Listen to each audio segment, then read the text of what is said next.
the world of the 21st century is overflowing with wealth. But there are scenes that contradict this abundance.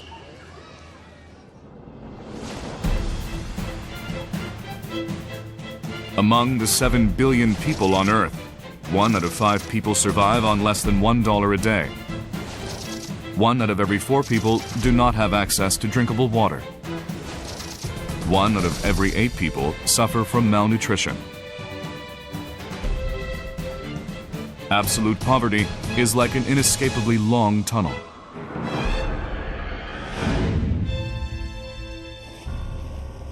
Korea was a country in abject poverty. With its land ravaged by war, it did not have even the most meager resources.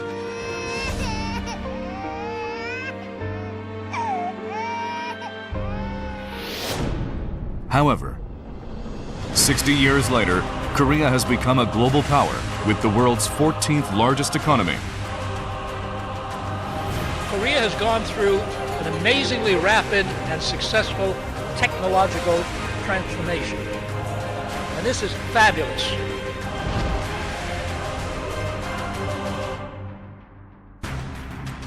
How did Korea, once the poorest country in the world, manage to escape the clutches of poverty and achieve such astounding success?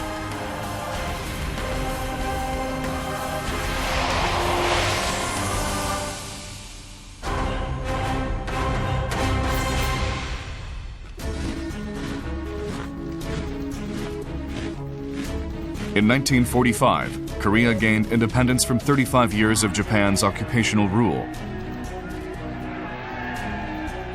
But the Korean War broke out on June 25, 1950, even before they could enjoy their newfound freedom. Taking a toll of some 5 million casualties, the Korean War left the newly formed republic in a state of devastation.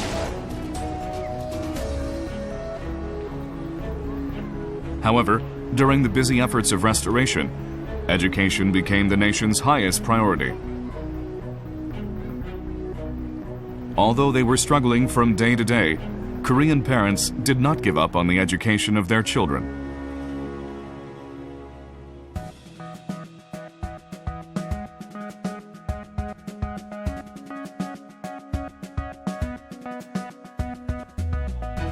Despite the war's devastation, the government invested in education, making primary and middle school attendance compulsory.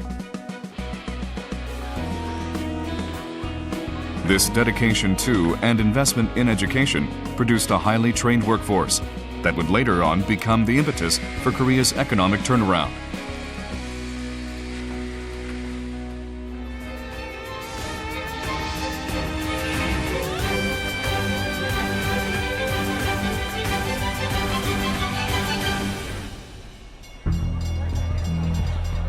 Unable to recover from the ruins of war on its own, Korea was forced to rely on foreign aid. But when the foreign aid subsided, after completion of the major restoration work, this caused Korea's economic growth to stall. This was a dire situation for a nation whose budget relied more than 90% on foreign aid.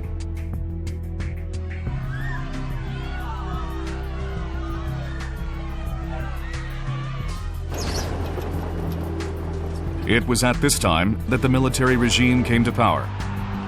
Having succeeded in a military intervention, its leadership made economic development their top priority, if only to quell widespread public turmoil. In order to spur economic growth, the military regime founded the Economic Planning Board, giving it unprecedented powers for planning, allocating the budget, and for attracting foreign capital.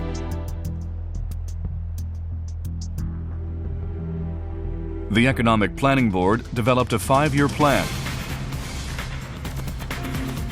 This was to be the new blueprint for economic development.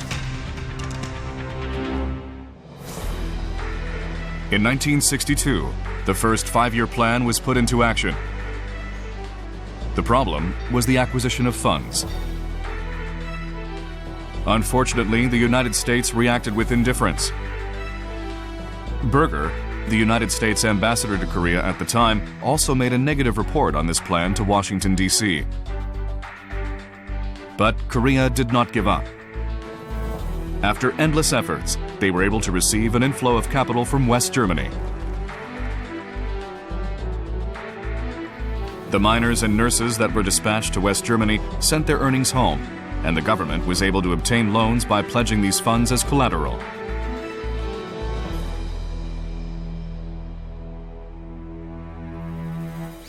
저희들 분푼이 보내는 것을 종합적으로 해가지고 참 그걸 갖다가 경제 발전 어느 곳에 쓰고도록 하는 걸 그때 정책 입안 정책을 하시던 분들이 참 뭔가 잘했다고 생각합니다. This was helpful, but far from enough. Due to an inability to attract sufficient funds, the Korean economy took a nosedive.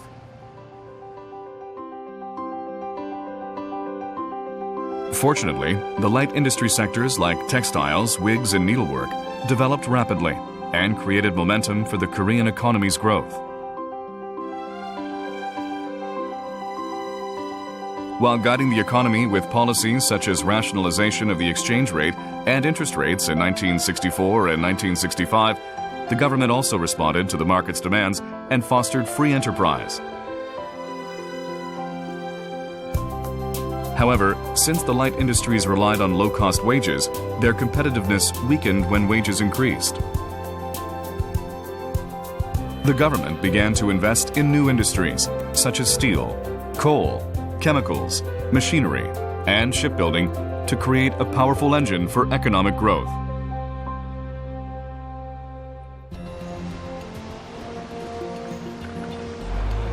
Steel was the first heavy industry to be developed.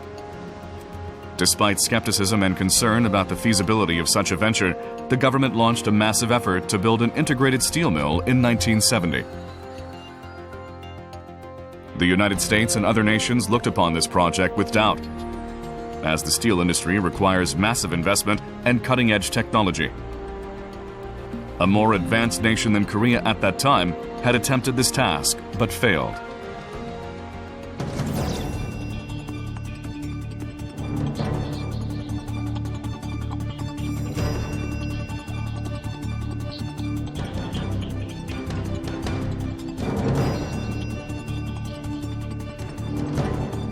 In spite of such skepticism, the Pohang Steel Mill began to produce steel in 1973.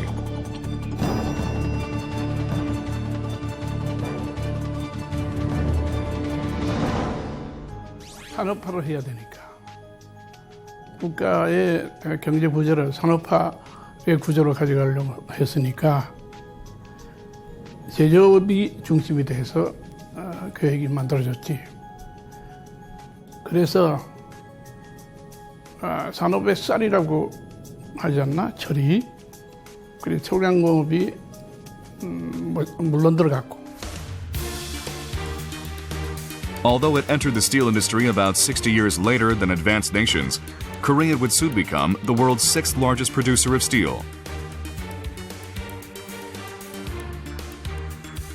The success of this primary industry paved the way for the advancement of other steel-related industries, such as shipbuilding, automobiles, fine machinery, construction, and electronics.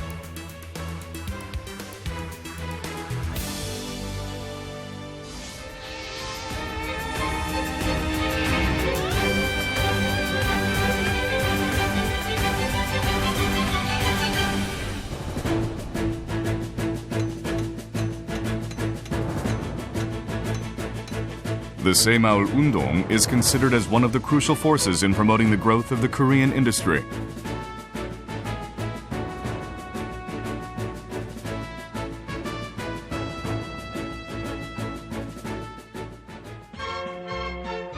When the Semaul Undong began in the 1970s, the Korean government was virtually bankrupt. But the support they managed to provide was used effectively by Koreans in improving their living standards. 33,267 villages in Korea received free cement. For the next 2 years, only villages that showed promise were given additional cement and steel. The government decided to support the communities that had the will to stand on their own. The people also cast off their self-doubt and gained confidence that anything was possible, which nurtured hope for a bright future.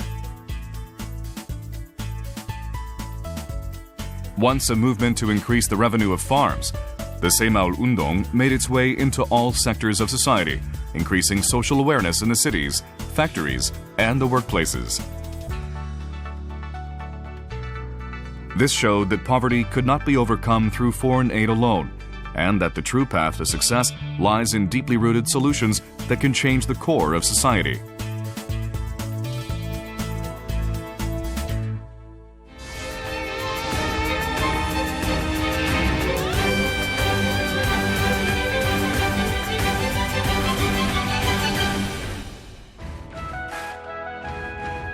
This grassroots effort, coupled with the global economic boom, helped to fuel an amazing economic growth in Korea. But a crisis emerged from an unexpected source. In October 1973, the Yom Kippur War broke out. With the price of raw materials skyrocketing, the domestic factories ground to a halt while inflation soared. This was a critical blow to Korea, since it was a country without a drop of oil which had just begun to industrialize.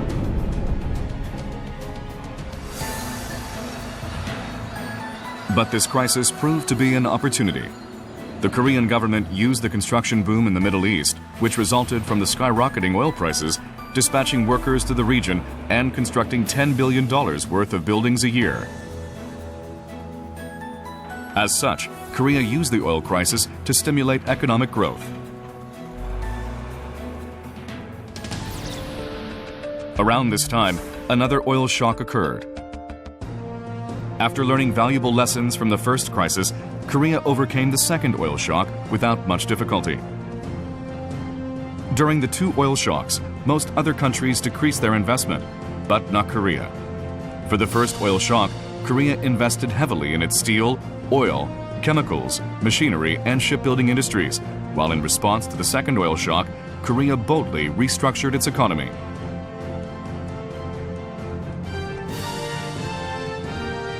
Their strategy was right on target.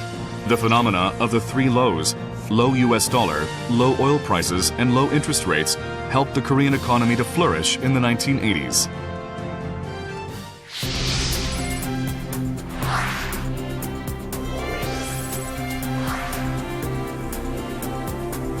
Korea's export-based economy became even more competitive, and the nation's per capita GNP rose sharply. These achievements came after only 33 years of Korea's economic development efforts. Thanks to this success, Korea became a member of the WTO in 1995 and a member of the OECD in 1996. But these successes had blinded the nation to the lurking dangers of the global economy. Quite simply, it could be said that Korea had popped the champagne cork too soon. The Asian financial crisis, which started in Thailand, spread through East Asia like wildfire. Korea was by no means exempt from this crisis. 6 out of 10 major corporations were in danger of bankruptcy. Even the conglomerates of Korea were on the verge of collapse.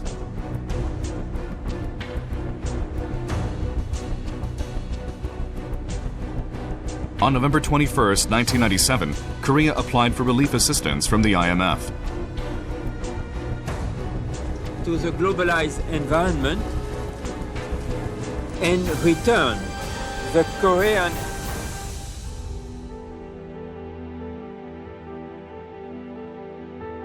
Corporate downsizing became the order of the day, while the people of Korea, who once dreamed of joining the world's advanced countries, were burdened to share the pain.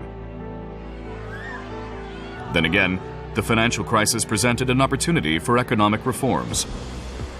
Insolvent financial institutions were shut down or merged, while corporate businesses underwent extensive restructuring. Along with this restructuring, management systems were also changed to include principles based on competition and performance.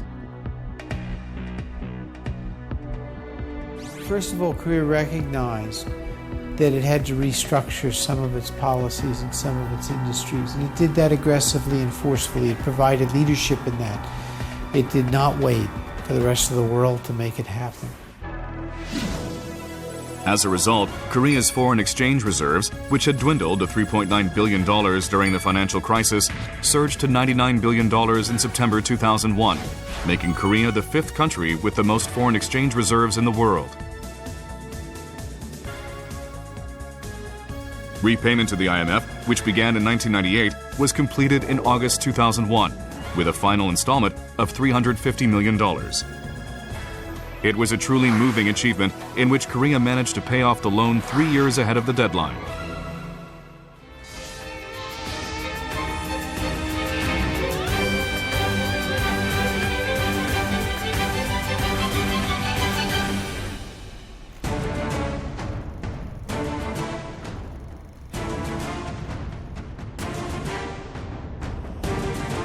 When war in the Middle East broke out, most corporations and their employees withdrew from the region in panic. But Korean corporations faced the potential risks and remained in the region, maintaining their marketing networks.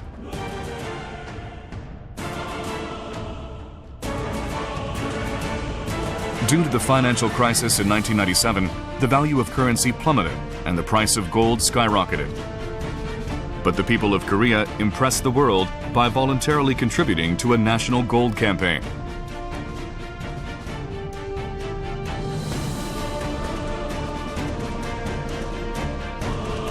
A similar response was seen when the swine flu broke out in Mexico.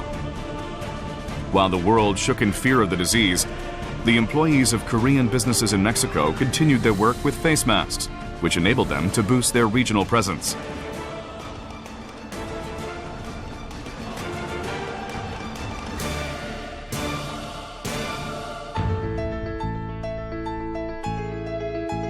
The automobile industry is a powerful engine for economic growth in Korea. The Korean automobile industry experienced countless ups and downs, taking bitter lessons from its various difficulties. But a Korean compact auto, made with the sweat of a dedicated workforce, received favorable reviews in the United States in the 1980s, which served to open a new era in the Korean automotive industry that would enjoy explosive growth in the coming years.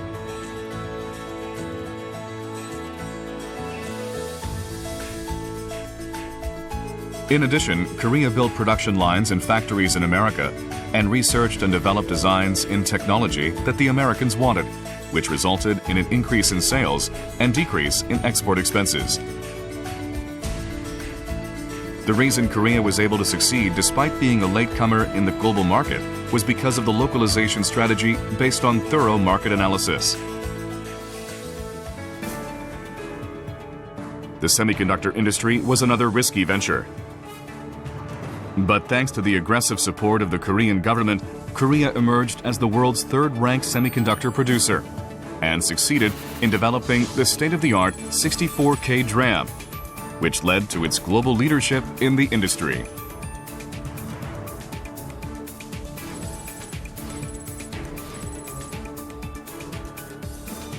In only 10 years, Korea managed to secure a dominant share of the global market and is currently the world leader of the semiconductor industry.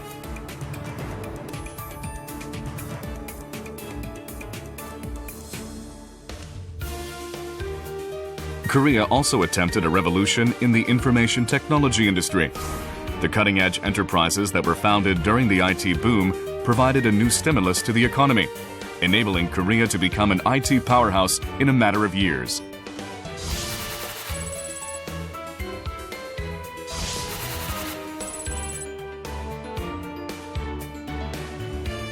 Korea was one of the early countries to use the internet and has a strong history of innovation in technology. The foresightedness of the government gave it the #1 position in broadband wired. But in the 21st century, the rapidly changing global market environment and system of endless competition threaten Korea's economic growth. For continuous growth, a powerful change was necessary.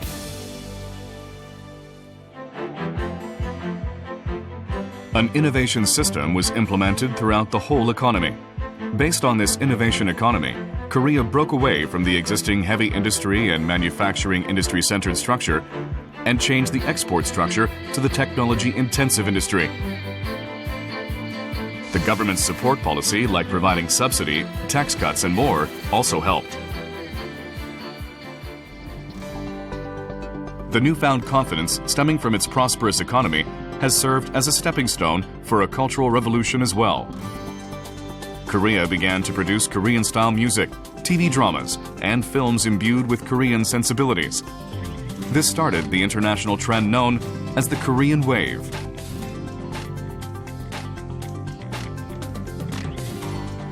Korea's pop culture contents like K-pop and K-dramas spread throughout the world in a short time, like Psy's Gangnam Style that took the world by storm in 2012. Korean cultural contents are adding culture and style to Korea's image, which used to be more focused on the effects of economic development.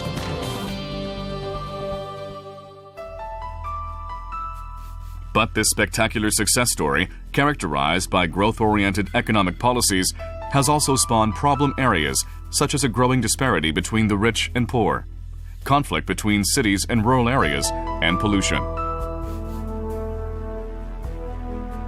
Externally, Korea must solve the urgent issues of the latecomer country's advancement and the widening gap between Korea and the developed countries. For the future, new added value, jobs, and growth engines must be created through creative economy that's based on creative ideas. The government is actively leading the way to change economic constitution by investing money, making Korean-style funds, getting rid of competition-restrictive regulations in the promising service industry, and more for economic vitalization. As specific outlines of creative economy began to be realized, activities to create new added value based on these outlines increased. As a result, new products appeared due to the vitalization of venture companies and startup businesses, and the economic structure changed into centering on the promising service industry like medical service, tourism, and software.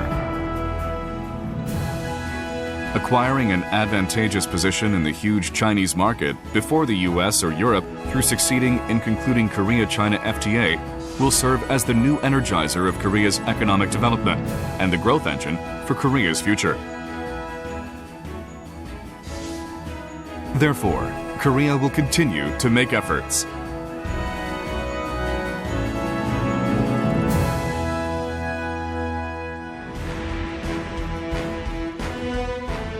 As a country that was once one of the poorest nations in the world, Korea has built an economic success story from the ruins of war.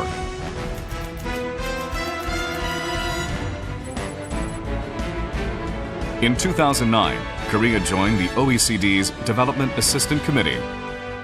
Korea has become the world's only nation among the various countries that gained independence after World War II to evolve from an aid recipient to an aid donor.